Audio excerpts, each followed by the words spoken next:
Có một truyền thuyết chấn động trong lịch sử Phật giáo. Đức Phật Thích Ca Mâu Ni trước khi nhập diệt. Một bí mật gây sốc được tiết lộ. Phương pháp này nổi tiếng là có thể dẫn dắt các tín đồ chìa khóa để vào thiên đường Phật giáo. Câu thần chú này được Đức Phật dạy. Không cần thực hành phức tạp hoặc sự định hướng sai lầm nghiêm trọng, chỉ cần niệm 10 lần trước khi chết. Bạn sẽ tái sinh vào cõi tịnh độ cực lạc. Truyền thuyết này là nguồn gốc của Tịnh Độ Tông. Lời dạy của Đức Phật Thích Ca Mâu Ni trước khi nhập Niết Bàn, đó là lòng từ bi lớn nhất đối với tất cả chúng sinh trên thế giới. Đức Phật đã biết, con người phải chịu đau khổ vô tận trong cuộc đời. Một số người thậm chí còn gặp khó khăn trong việc loại bỏ nó trong suốt cuộc đời của họ, thoát khỏi xiềng xích của kinh nghiệm để cho tất cả chúng sinh, mọi người đều có cơ hội thoát khỏi vòng sinh tử, tiến vào cõi tịnh độ vĩnh hằng hạnh phúc. Đức Phật đã dạy kỹ thuật này. Phật giáo tịnh độ, nó được truyền bá rộng rãi nhất trong nhiều giáo phái của Phật giáo. Cốt lõi của sự giáo dục của ông là phương pháp hấp hối này. Phương pháp này đơn giản và dễ thực hiện, hiệu quả thật đáng chú ý, được xác nhận và truyền tải bởi vô số tín đồ. Trong lời dạy của Đức Phật, sức mạnh của câu thần chú này vượt xa mọi hình thức thực hành tâm linh khác.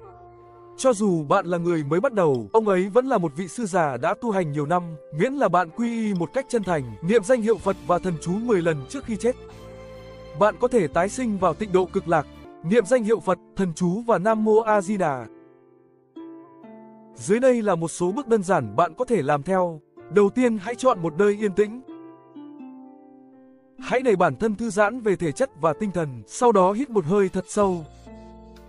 Tập trung. Sau đó với giọng điệu bình tĩnh, niệm Nam Mô A Di Đà rõ ràng 10 lần. Hãy tận tâm với mỗi lần trì tụng. Tâm trí rõ ràng. Sau khi chuyến giao hàng cuối cùng hoàn tất, ngồi yên một lúc, cảm thấy bình yên nội tâm. Chìa khóa ở việc giao tiếp trực tiếp là sự chân thành và tập trung.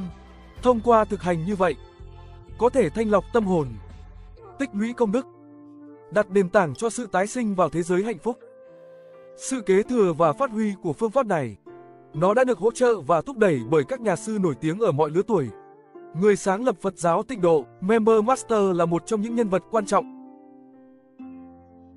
Ngài truyền bá rộng rãi giáo lý này, thuyết phục tất cả chúng sinh tin vào Tịnh Độ Tông và sử dụng thực hành riêng của mình đã chứng minh sức mạnh của phương pháp này.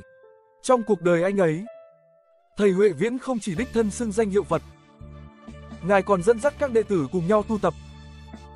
Cuối cùng đã ra đi thanh thản và bình yên, khẳng định thực tế hạnh phúc ở thế giới bên kia. Sức mạnh huyền bí của thần chú của Đức Phật xuất phát từ trí tuệ và lòng từ bi vô thượng của Đức Phật.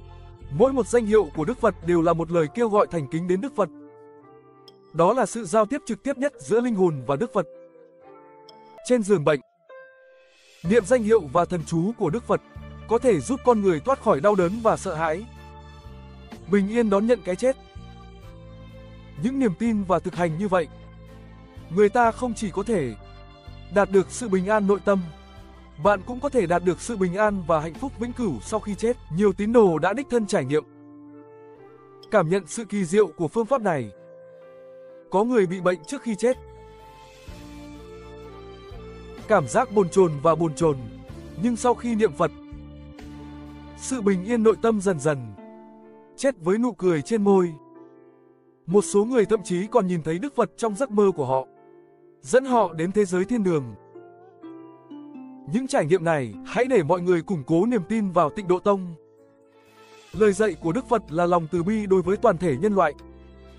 Cho dù bạn là ai, nền gì, chỉ cần thành tâm niệm Phật và thần chú để được sự bảo hộ của Đức Phật, cuối cùng vào cõi tịnh độ an lạc.